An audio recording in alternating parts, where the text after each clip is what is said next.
see that we got the band over there playing. Ooh, big production. Yeah.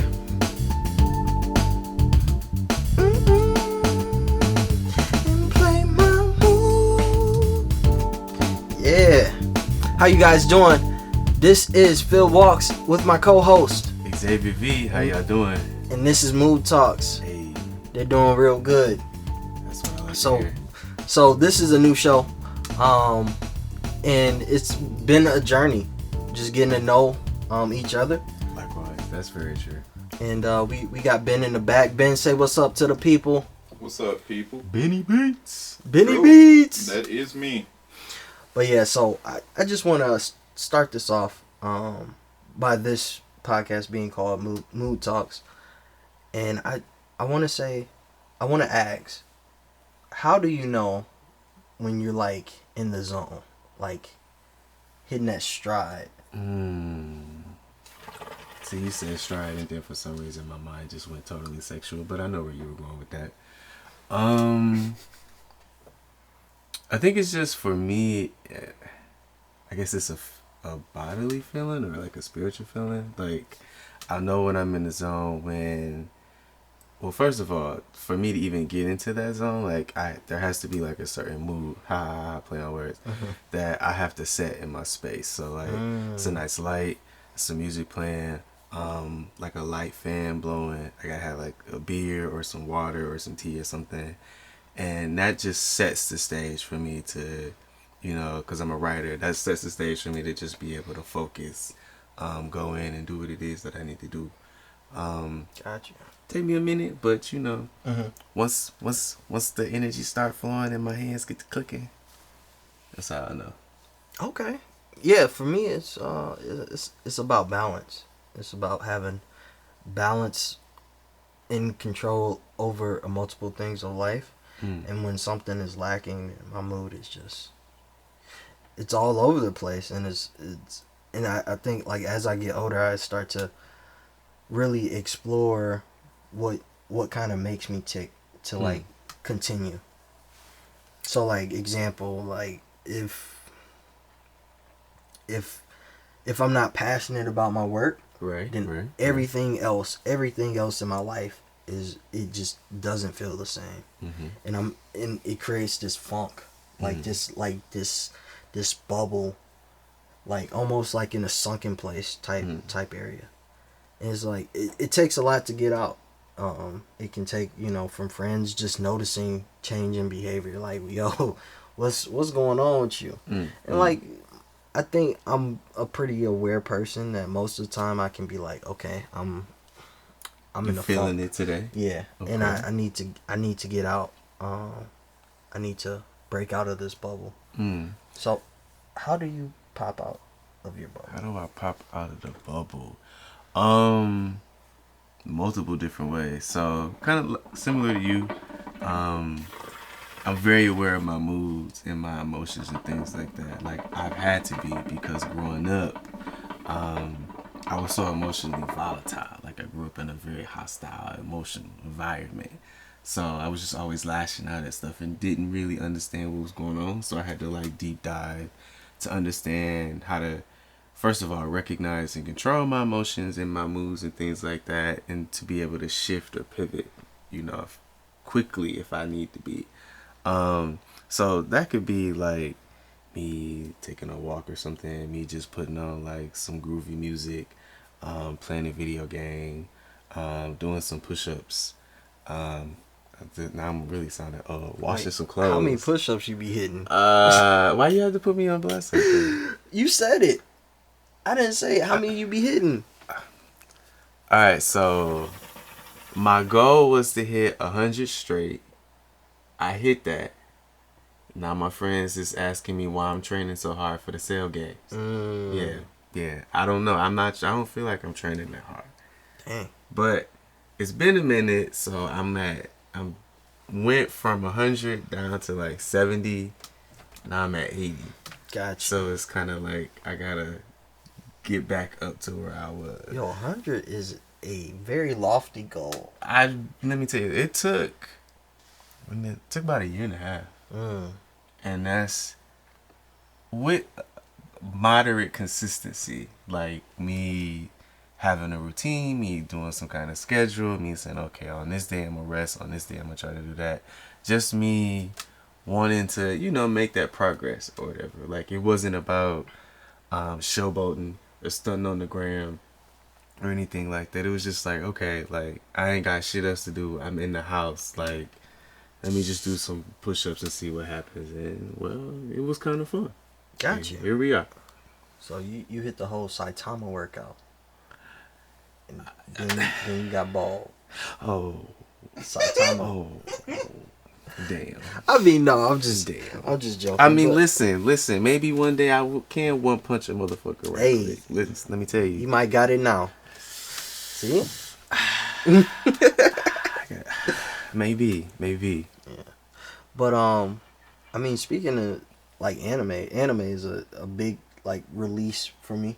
As far as like, I watched tons of it, and we recently watched Yasuke. Don't recommend it, y'all. And can you go in a little bit deeper of like why? In my opinion, okay, animation, beautiful. Love the animation, especially the intro and the outro scenes. I mean, music scenes. Love it. So, like, even like when old girls start coming through with the powers and just how like all these battle scenes and stuff. Love it beautifully. The story. Spoiler alert, by the way. Yeah. All spoilers. The storyline is weak. You grew up watching anime since the 90s, early 2000s, old Adult Swim. You done seen a lot of stuff on animes, right? And there's certain themes that continue, and you just be like, I'm tired of this same thing. Like, I'm tired of these reoccurring messages. Oh, my sister is hurt. I need to save my sister. That's kind of why I don't like Demon Slayer. Dang. Come at me, y'all. Dang. I'm ready. Come at me. No, I don't like Demon Slayer like what? that. Come at me. Let's talk about it. But I just don't like the story. They could have done a better way of telling that story, especially because it was supposed to be about the first black samurai. Right. Like, I'm not really feeling first black anything outside of the jokes my robot man is making half the time. It's terrible. So that's me. True. Yeah, for me it was it took me out of the historical context real quick when you bring mechs into the situation. And not saying that that's what killed it, but for me it just seemed like they just threw every trope. You got the werewolf, bear lady. Bear lady. You got the African Uganda priest. Okay. With this JoJo Bizarre's Adventures powers. You know what I'm saying? Like, it was a bunch. It was just too much. It was too much. Euro Christian priest. Yeah, man. You got the Catholic priest out here snapping people's necks. But they introduced a lot without telling you a lot, and that was my problem with it. The animation for me was lacking. The music was probably the only saving grace. Facts. But even that, the music, the only thing that I was really feeling in the music was the intro. With your man. Can I add some? Yeah. So like, how far did you guys make it? 3. So the fight scene at the port where he meets dude, right? Where he's defending the kid. That's the best part of the show. Like, the whole show. Damn. Like, just the rhythm of like the animation with the music. I love that scene. Everything else for me was like it was cool watching it, but then afterwards it was like, yeah, this doesn't hold up. Yeah. I'd rather watch Samurai Champloo. Same. And so now, right now we need to have a conversation about Netflix. Why? Netflix? Was this a pander move? Like, was like Netflix was like, okay, we know a lot of African American people watch anime. That's a thing now. We see what happened with Cannon Busters. I don't know if you watched that. I did watch Cannon Busters. Way better. And a lot of people like that. I enjoy Cannon Busters. Not my favorite, but I mean, it's not. I would say it's tier. better. Yeah, I would say it's better than Yasuke. Tier 3 on my tier list. You got a tier list. See, I got a top 10. And but we're not gonna go. I was about to ask. I was about to ask. What's the top 5? Okay. Or, you know what? Let's just make this real simple. Just give me one of the top 10s. I'll give you one. I'll give you. Okay. My number 1 is Kingdom, which is about two young lads wanting to be the greatest generals alive, and it's not even like a big, a real big known anime like that. But what they give and what they produce, it has you feeling like you part of the squad. Like when there's fight scenes, and my boy Jin he got the card stacked against him. I'm like, let's go, let's get it, Jin. Let's get into it. And it fills me with adrenaline, and I feel like riding with them guys, in an era that I like a lot in history. Is this because I haven't seen this? Is this a shoujo? It's not a shoujo. Like It's on Dragon Ball? It's on Funimation. And they've had multiple studios work on it. Okay. But yeah, and then second for me is Prison School, which a lot of people would be like question mark, but the writing in that one, in the animation, is very good, very good. I don't know if I've seen it. You might have to watch it. I'm probably but it is very explicit. I will tell you that. Explicit as far as bloods and gore, or just explicit as far? Oh, okay. The yatas, the titties. Everything is out. Yeah. Right. No. Not everything. It depends on what version. But anyway. You find the good one. You know. Let me adjust my glasses real quick. Yeah, and I really kind of got to review everything else to have that list. But those two, for me, is ones that I've watched multiple times, and I like going back to. And it works. So let me see. And my top 10, my top 2, or I won't say my top 2, but out of my top 10, I would say Triple X Holic. Not familiar. I love that show. And I'm a real old school. I love this show. Rurouni Kenshin. That's one of my all-time favorites. Classic. I love that show. The original dub, not the... I don't even know who came up with that second dub. Just terrible dub. Like terrible dub. Like what Dragon Ball Z Kai kind of dub. Like, just terrible. So let me ask you this: as an African American man that watches anime, what would you like to see from a Netflix original if they're going to go that deep and invest? Bring the story. I think that's what I mean. You know, of course, if you're gonna have it like an action-packed anime, of course, you know, animation gotta be top tier. I think we all, agree on that one. But just bring the story. Like, I want to be. If I'm gonna binge watch this, because that's what Netflix is about, basically, is binge watching shows. Like, so if I'm gonna do this and extend my time, then I want that time to be worthy. I want that investment to be worthy of this. So definitely make a nice story. I'm not asking for something top tier, grandiose or whatever. Where I'm just sitting here bawling my eyes out. No, I'm just like what you talking about with like Kingdom, just that hype factor. That okay, like I want to come back for more. Like do a Dragon Ball Z, except don't keep us waiting for 3 episodes because we powering up, like and we talking, like that kind of thing. And I'm glad in like anime trends, they kind of stepped away from that cliffhanger. I mean, they still do it to a certain extent, but they get to it. They get to it more, and the filler. See, Naruto would probably be in that top 5.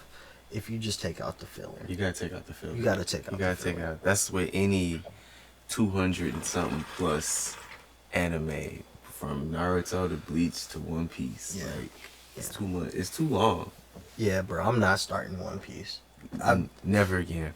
I think I started it once and then I just got out of it and then I forgot everything that happened, so I'm never going back. I just watch random clips on YouTube and be like, oh shit, Luffy. Oh, what? Yeah. You just watch the hype anime scenes on YouTube and call it a day. Right. True.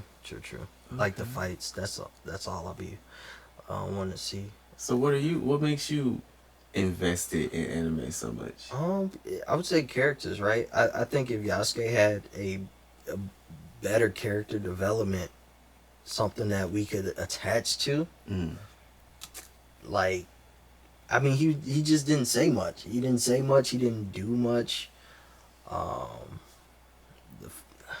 So what I think between the both of us, I think what it sounds like specifically with Yasuke is that, you know, they made this big whole grandiose thing. Oh, we're telling the story of the first black samurai, and really all that's catchy is just the fact that he's black. Sure. And they don't really even expand or expound upon how this is literally the only black man in all of Japan, apparently, except for the other guy. Right. Is trying to they even ruined that, huh? Yeah, like. Well, I think Netflix has done that with a few things where there'll be like diversity casts without any like real meaning to character. Because like they were gonna tell the story of Yasuke, and then they didn't tell the story of Yasuke at all. Like I liked the flashbacks of if they would have told that story was dope. Like my man's he was like, I don't like you, I don't like her. We about to go take out this clan. We gonna send him over there. And he went over there and just like just chopped them dudes up. The whole Iga clan, yeah. I was like, I'm here for this. This was dope. I think if they would have played, you know, more towards that story, more towards the historical context, really, I think of Nobunaga. Conquering Japan, unifying Japan. Relationship with this dude on the low, like I was like, okay. Yeah, and they didn't even dive into that. But again, we only saw 3 episodes, so. According to Ben, it didn't get any better than that. Yeah. So I didn't think you guys were gonna watch the other 3. See, wasn't. We wasn't. No. Like, and if you're gonna do diversity, I think a great. And this is like another one of my all-time favorite animes, right? If you're gonna do diversity, I think a good example of that is Cowboy Bebop. Okay. I think the way Watanabe did that was incredible. Like Jet, Faye, I can't think of this man's name, Spike, and you know how they just wrapped all of that together and just explored their backstories in the midst of this grander story. I think that's a perfect way to tell a story and bring a diverse cast of characters together. Yeah, definitely. So we got Netflix. I would really like to see if HBO could get it right. If HBO does like an original anime, I feel like it would just. HBO has that anime on there? They have a partnership with Crunchyroll, and Crunchyroll has their own. And Adult Swim. Oh yeah, all of Adult Swim is on there. Yeah. Well, I know Sony bought I know the deal is going through with Crunchyroll and Funimation. Look at y'all, Sony. Look at y'all. Yeah, and which is kind of bad because they're creating a monopoly among the space of how we get our product. So those are 2 huge. Yeah. Funimation and Crunchyroll. Yeah. Insane. Yeah. So you know it is what it is. But yeah, I guess with that, we'll cap this episode. Ben, hit that music. Take us home. I came prepared. Take us home. All right.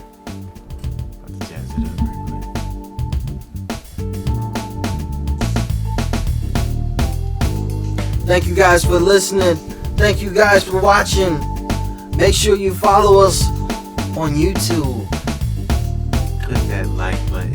Subscribe. Share to the homies. Yes. Y'all know the drill. Y'all watch YouTube.